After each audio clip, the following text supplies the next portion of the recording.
In March of 1985, coal mining in the United Kingdom was silenced forever.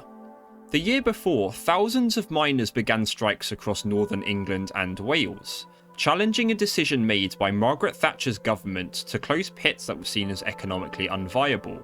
By the end of the ordeal, those miners lost their jobs and countless communities were destroyed, ending a British industry that had once fueled the Industrial Revolution.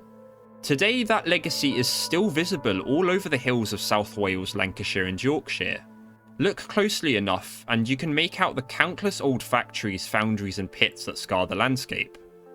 Around the time of the strikes, Wales was visited by one Hayao Miyazaki, an enigmatic animator from the Japanese company Topcraft, which was verging on bankruptcy. Miyazaki felt a strong sense of solidarity with the Welsh miners, admiring the way in which they fought to preserve their traditional way of life. But the real reason he was there was inspiration. Inspiration for a new film in the works called Laputa, Castle in the Sky, or simply Castle in the Sky for any Spanish speakers out there. If you give it a glimpse on Netflix, it looks like a simply fun, family-friendly film that joins the likes of Indiana Jones as part of the adventure zeitgeist of the 1980s. Set in a fictionalized 19th century during the Industrial Revolution, the film follows an orphan called Pazu, who gets by through working in the mines of his impoverished hometown. The only dream he has is to fly to Laputa, a legendary floating island that his father had once seen on his travels many years ago. We're also introduced to our secondary protagonist, Sheeta, a young girl wanted by both the military and sky pirates because of a pendant that her grandmother owned, with powers that can supposedly unlock Laputa's ancient technology. Together, Pazu and Sheeta must journey to the floating island in order to prevent its weapons from falling into the hands of the deranged Colonel Muska. For so many, myself included, it's a childhood classic, tinted in nostalgia with its gorgeous animation and soundtrack that remains one of the best works by composer Joe Hisaishi to date. I've lost track of the amount of times I've watched this film, only to be blown away every single time, lost in its sense of infinite wonder. In the decades since, Castle has become an integral part of Ghibli's pantheon of overtly pro-nature classics. For anyone familiar, or perhaps unfamiliar with these films, the themes throughout Miyazaki's filmography are more or less consistent, including pro-environmentalism, anti-nuclear, anti-conflict, and of course empathy, with a healthy dose of cynicism to keep things within the realm of tangibility. But what Studio Ghibli really excels at is lending these themes a careful nuance that gives their films a marvellous down-to-earth quality, which to be honest many modern animated productions simply don't have. Nowhere is that demonstrated better than in the film's first half an hour. Within minutes, the viewer is whisked away to a faraway world that seems at once just like ours, and somewhere different altogether. Throughout, we're treated to an enchanting fusion of Victorian steampunk aesthetics and retro-futuristic innovation. But these collectively form only part of the story that the film is trying to tell. Underneath all of this lies a deeper, more complicated depiction of industrialisation, and its consequences that go far beyond its otherwise surface-level presentation. In this video, I address 3 ways that, for better or for worse, the film tries to frame industrialisation. The first involves treating industrialisation as a simple fact of life, to be neither condemned nor praised. The second is as a part of nature that follows a cyclical pattern of rise and fall. And finally, the danger of industrialisation is not inherent, but rather arises when those who seek to control it are the furthest removed from its day-to-day maintenance. Together, these frames offer a glimpse into the rather infamously enigmatic mind of Hayao Miyazaki. For the sake of terminology, I will use the shorthand of Castle when referring to the film itself, and Laputa when talking about the titular floating castle.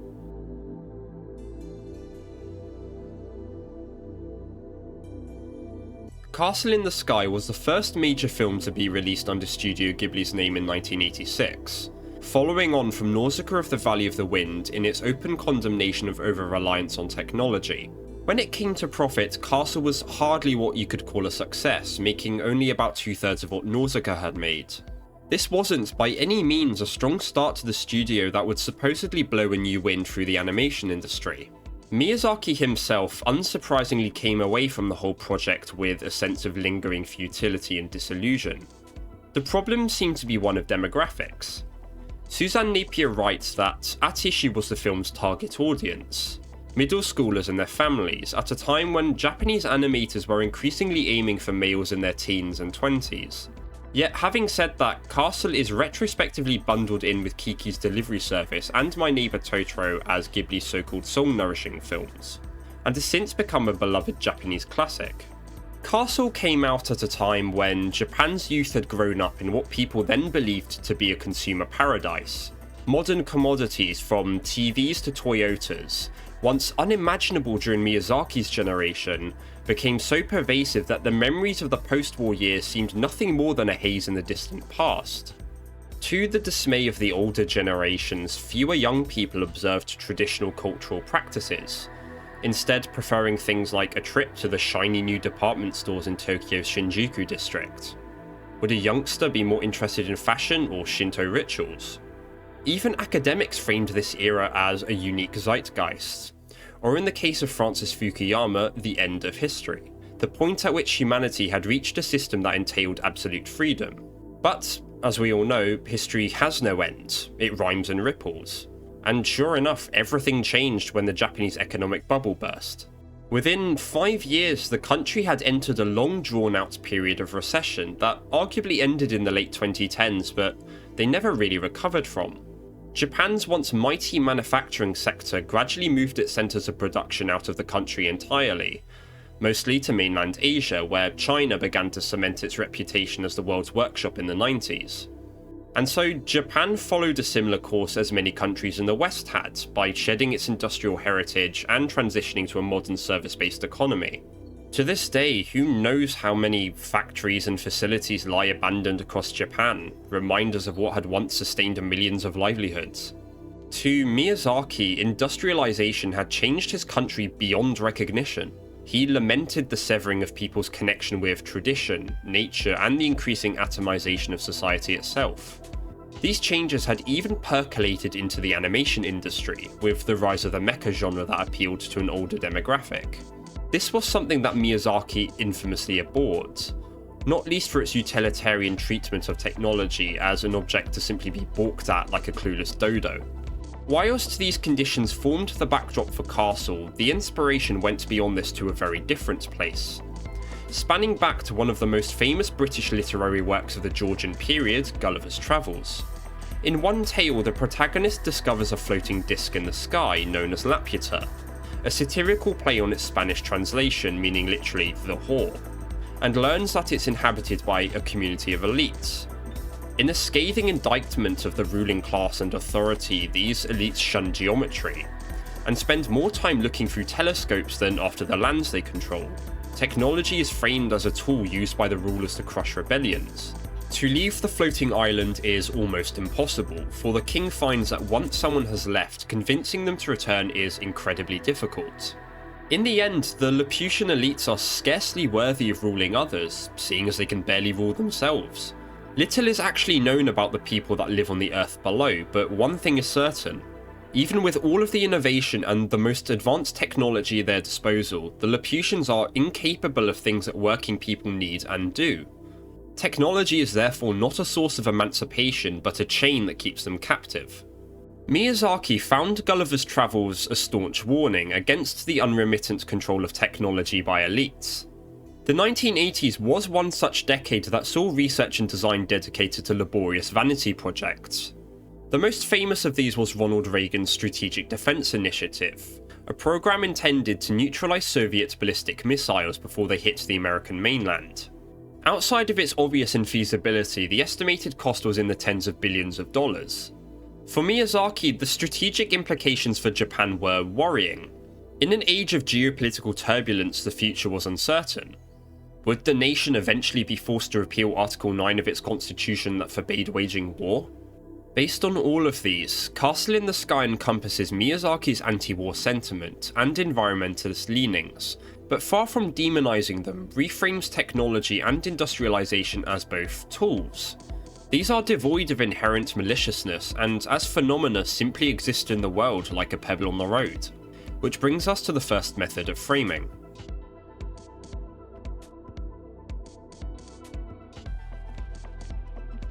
In the mid-1930s, George Orwell forayed through northern England, sleeping in mouldy rooms and having cheap pints with working-class families.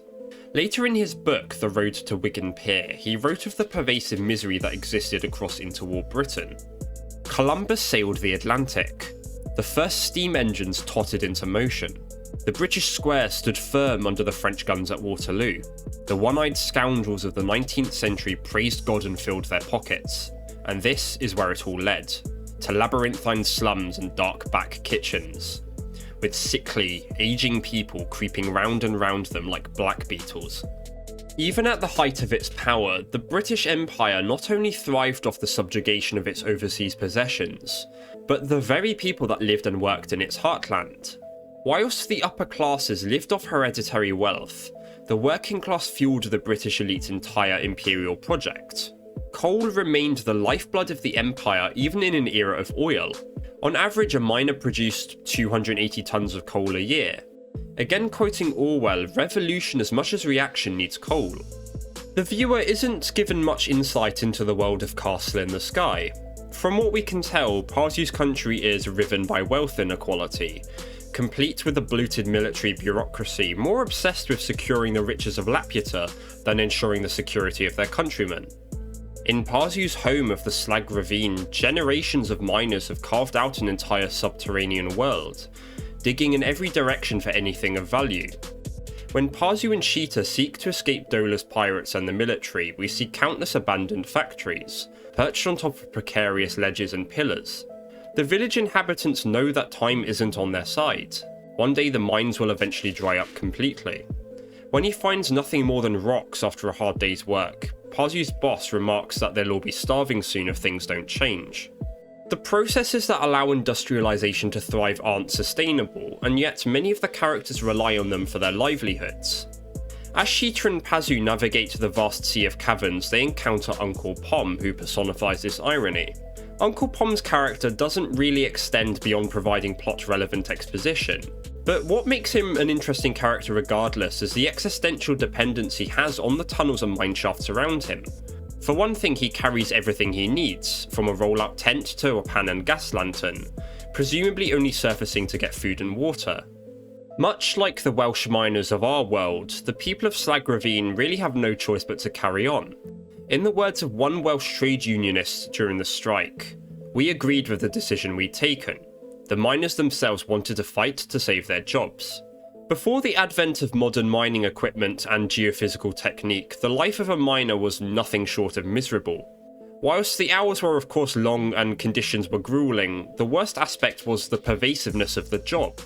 Upon returning to the surface, coal dust would sink into every wrinkle and crease, permanently blackening them and remaining under their fingernails. In northern England, a sick or injured miner would have their insurance paid by colleagues who would donate a shilling from their wages. Even then, nothing could stop a veteran miner from developing problems with their vision or getting the dreaded black lung disease, where coal dust would eventually rot the lungs themselves. These problems were universal, but not all miners were content with this arrangement. In 1921, an uprising in the Appalachian Mountains in the US saw 10,000 miners clash against the West Virginian National Guard in what became known as the Battle of Blair Mountain. The miners lived in so-called company towns, where they received lodgings for themselves and their families as part of their jobs. Being fired, of course, meant eviction. Although the uprising was eventually crushed, it demonstrated just how all-encompassing a career in mining was. People knew of the risks that such a job entailed, but at the end of the day they would all say the same thing: what other choice do we have? Ultimately, industrialisation is a dialectic. Its existence has brought about immeasurable poverty, environmental destruction, and the continuation of wealth inequality. Yet it has simultaneously allowed communities to survive and birthed many technological marvels. In the film, many characters rely on it. For example, Pazu relies on the fruits of industrialisation to fuel his dream of reaching Laputa. Dola and her gang rely on the tiger moth to sustain themselves. For that, it is neither praised nor condemned. It exists as a fact of life that must be reckoned with one way or another.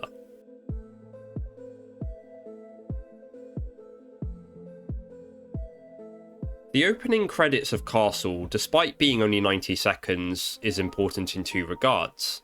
The first is that it shows the cyclical nature of industrialisation, and provides the best clues into the history of Pazu and Sheeta's world. We as the viewer bear witness to the rise and fall of the entire Laputian civilization, starting from a bucolic agrarian society that uses wind power to an industrial juggernaut. With each second that goes by, the innovations become more and more impressive, transforming small airships into almost biblically inspired flying machines that look more like Noah's Ark than anything else. At the pinnacle of their power, the Laputians built not one but thousands of floating islands. Yet this all-powerful civilization, capable of producing vast architectural marvels, is eventually torn apart by war. Throughout Pazu's home, we're shown countless craters, chasms, and general scarring of the landscape that's indicative of some major conflicts. The exact reason for why Laputa is abandoned is never clearly explained, although one can theorise. In my favourite scene at the film's climax, Sheeta confronts Muska in the throne room about what it means to rule. She simply remarks that, "Now I understand why the people of Laputa vanished. There's a song from my home in the Valley of Gondola that explains everything. It says, 'Take root in the ground, live in harmony with the wind, plant your seeds in the winter, and rejoice with the birds in the coming of spring.'" The original Japanese dialogue puts it differently, saying that nobody can survive away from the earth. Early drafts for the film revealed that the Laputians' chronic reliance on technology left them in a weakened physical state, perfect for the spread of disease which all but wiped them out. In any case, it appears that a chronic separation from nature is what heralded Laputa's demise. And time inevitably marched on. By the film's beginning, humanity has recovered. Of course, in our own world, industrialisation has been a crucial part of human history. Whilst the liberal capitalist economies have experienced deindustrialisation for decades, other societies in the global south, often post-colonial, have just begun that process. If human history can be essentialised into distinct patterns, then Laputa presents industrialisation as something that happens before civilisational collapse. This idea is especially prominent in Nausicaa of the Valley of the Wind, which is set in a post-apocalyptic world. Similar to Castle, the viewer is treated to a semi-religious tapestry depicting the history of that world, of the rise and fall of civilizations in ages past. One fan theory posits Nausicaa's world as being in the distant future of Pazu's world. Whatever you make of that, industrialisation is similarly shown to be cyclical as in Castle. First, humans industrialise. Second, they develop technology that can shape the living world around them.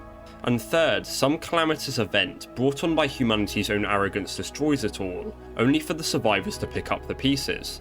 There's a very strong sense of cynicism and determinism in this portrayal, where industrialisation must always lead to inevitable ruin. Yet I think Castle offers a different path. Muska's defeat is a rejection of that future, or at the very least a sign that humans, through empathy and a willingness to understand, can maybe delay such an outcome. As we will see, the true danger of industrialisation lies not in some inherent abstract evil, but rather in attempts to co-opt it by people who are furthest removed from its day-to-day running.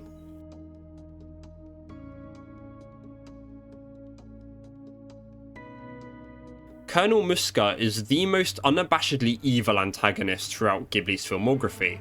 His goals are simple: become the new king of Laputa and conquer the world. He's just the person you'd expect him to be: callous, egotistical, and above all entitled. His entire identity is predicated upon being a descendant of Laputa's royal family, and believes the throne is his by right.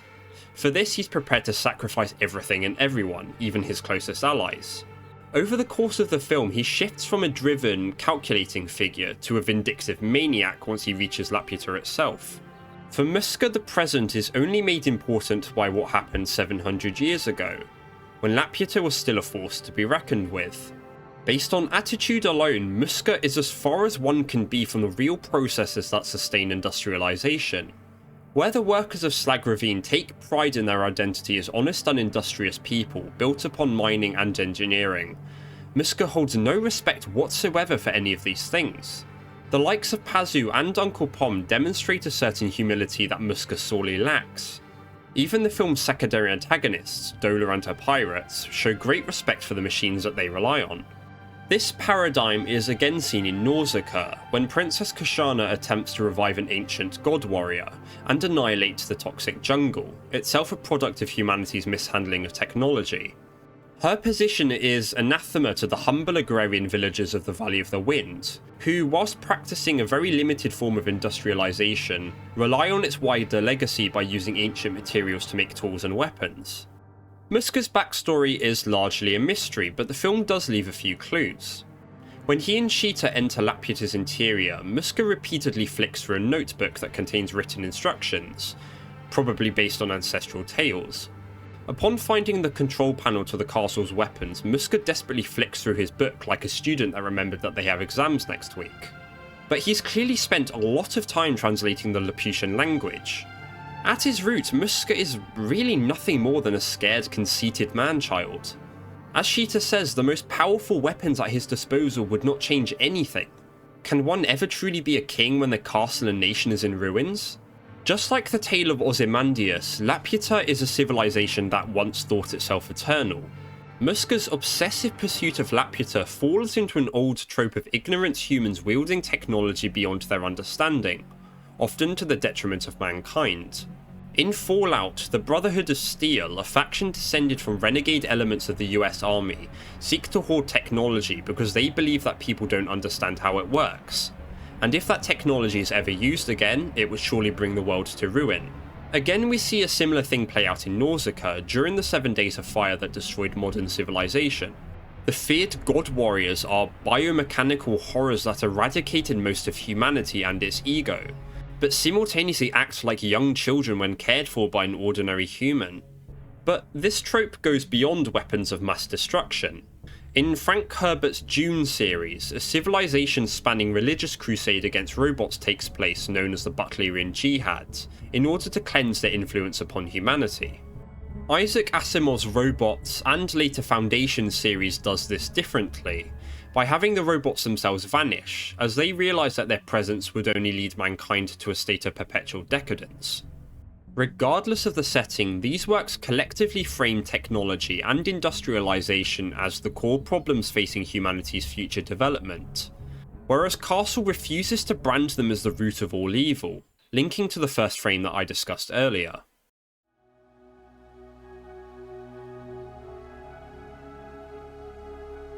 By the end of the film, Laputa, whose power was once, in Muska's words, the dream of all mankind, floats far into the atmosphere. Industrialisation may have given form to Laputa's apocalyptic power, but greed and desire gave it life. For the long 700 years that Laputa had no king, it was a virtual Garden of Eden, the ultimate suffusion of nature and technology. As it floats into the sky, the titular castle perfectly represents the 3 frames. Firstly, its existence is simply a fact of life, just like the need to breathe is. Whatever world-ending capabilities it has is arguably negated by the utopian ecosystem that took root after its original inhabitants left. Secondly, its shedding of its man-made structures and the accompanying death of Muska are in some way a final farewell to a particular era in that world's history. And finally, Laputa, even with all of its futuristic weapons, poses no threat on its own. Its robotic defenders are capable of eradicating even the most powerful weapons of the military and killing thousands, but only at the behest of human input. Otherwise, they avoid even stepping on birds' nests. And so, industrialisation, with all of its vices, virtues, and nuances, is simply a phenomenon that is undeserving of complete eradication but requires strict regulation. Only when we finally embrace humility and know our true place in the world can we hope to move forward. Pamela Gossin writes, a simple change of perspective may show the way. As surely as the wind rises, industrialisation will remain a fact of life. But whether it remains as a blot on human history or a blessing is surely up to us. As Sheeta says, we must plant our seeds in the winter and rejoice with the birds in the coming of spring.